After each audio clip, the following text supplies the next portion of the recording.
Oh, that's the James Madison High School. Dear Tim and Mulby, who was James Madison and what did he do? From Jessica.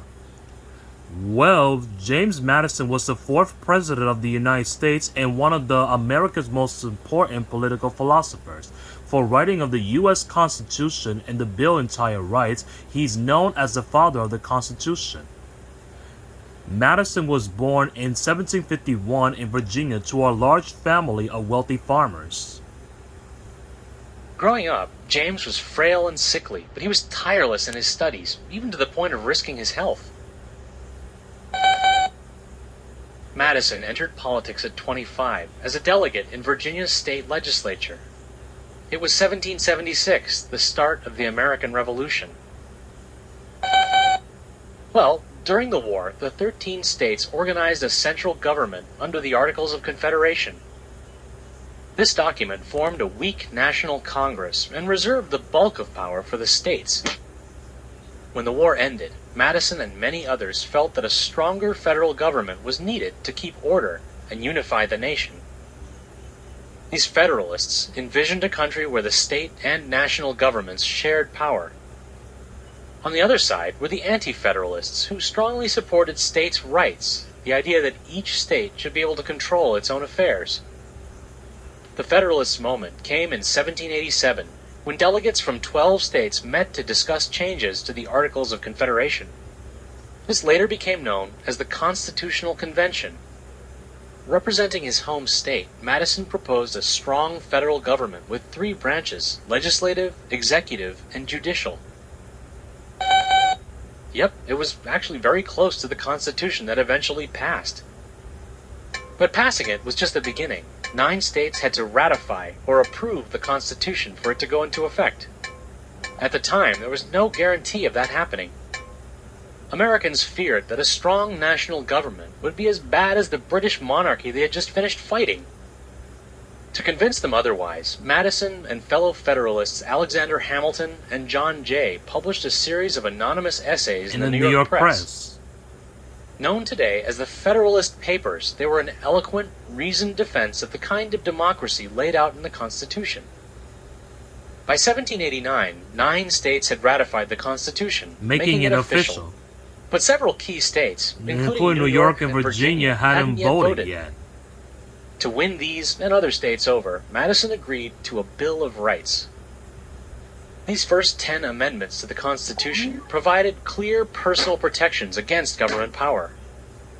The move worked. By 1790, all 13 states had ratified the Constitution.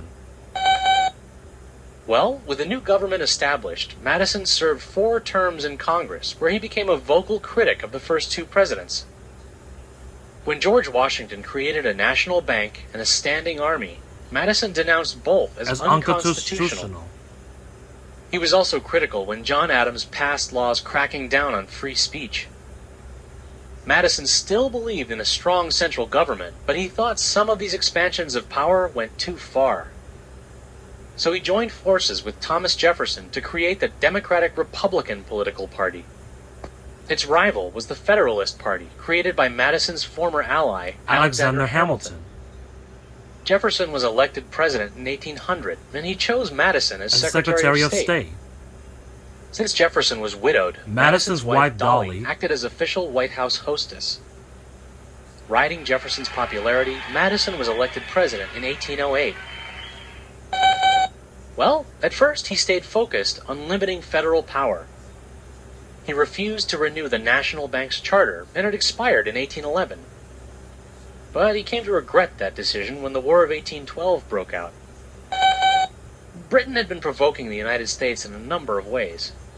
So Madison asked Congress to declare war in June of 1812. But with no national bank to borrow from, he had trouble financing the war. To make matters worse, both Jefferson and Madison had greatly reduced the size of the military. So the powerful British Navy interfered with American trade and raided cities up and down the coast. In 1814, British troops occupied Washington, D.C. and burned the White House. But the United States held its own, scoring victories along the border of Canada and the South.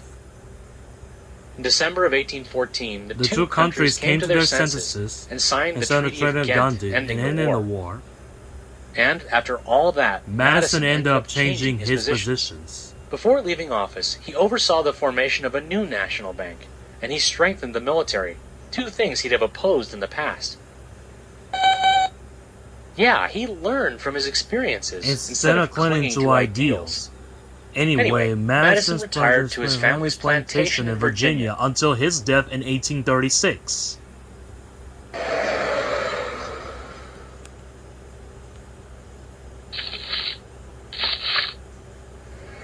Well, here we are, Madison Square Garden, and the 5th after annual the convention of history history buffs, buffs, enthusiasts, mavens, and aficionados.